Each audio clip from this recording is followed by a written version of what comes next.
Les principes du management.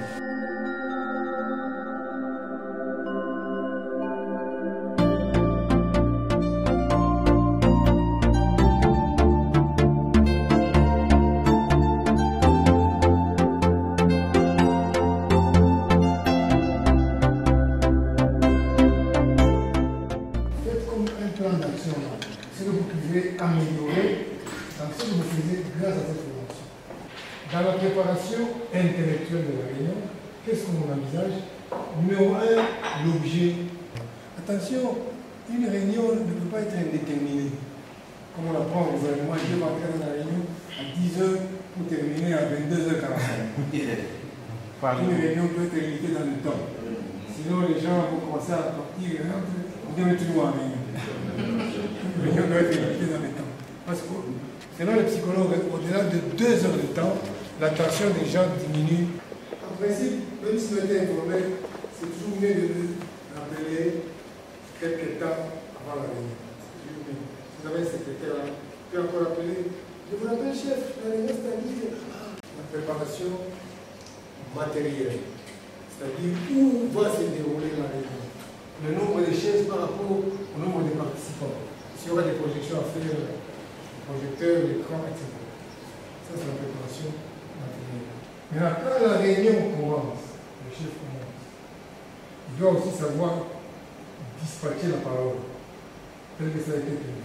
S'il a dit que les gens vont commencer à intervenir, c'est lui qui gère même les interventions. C'est lui qui est modérateur à ce moment-là.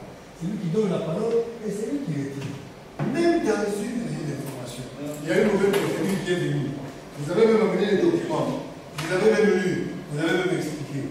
Les gens ont toujours besoin de poser des questions d'éclaircissement sur les documents. C'est à vous d'expliquer. C'est peut-être toujours arrivé. Quand je me suis dit, dans une entreprise, là où il n'y a pas d'affiche, si je vois des affiches partout, c'est bien. Les affiches et les réunions sont les signes d'une entreprise qui vit. Quand il n'y a pas d'affiche, les affiches sont les papiers là qui datent de 2021. Je sais pas la kaki. Sachez que c'est une entreprise négociée, c'est chercher, échanger avec. Dans le monde professionnel, on assiste à un débat permanent sur le management et le leadership. Sont-ils distincts, similaires, complémentaires?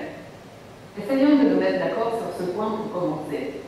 Zalesnik, dans son article de 1977, le leadership et le management sont-ils différents, a lancé un débat de fond sur le sujet, plus tard repris par Kotter en 1988.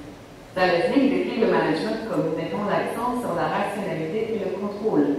Le doute est quels sont les meilleurs moyens d'atteindre les résultats afin que les employés continuent à contribuer à cette organisation.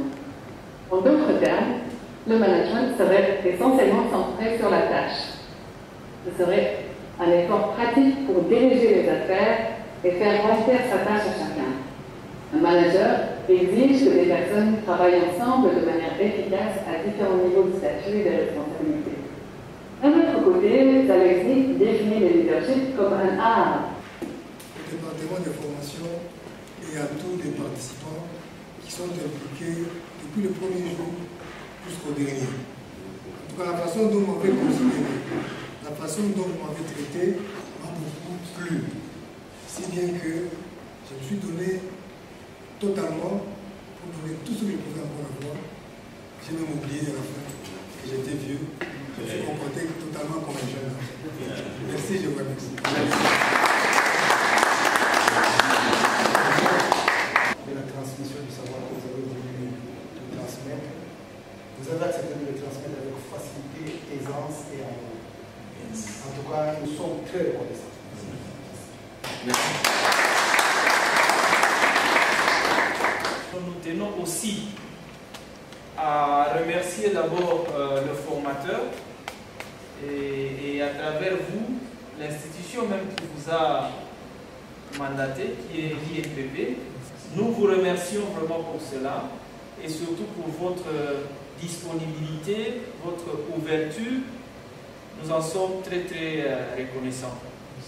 Aux collègues, nous disons aussi un grand merci et pourquoi pas léguer cette culture même à ceux qui viendront après pour que notre société prospère en lui dotant des cadres bien outillés en termes de la gestion de nos partenaires. Donc cette matière que nous avons reçue, je nous demande de la mettre en pratique beaucoup plus pour qu'elle soit utile pour nous. Encore une fois, merci. Au nom de tout le département des ressources humaines que je représente ici, nous vous disons merci et encore une fois, merci beaucoup.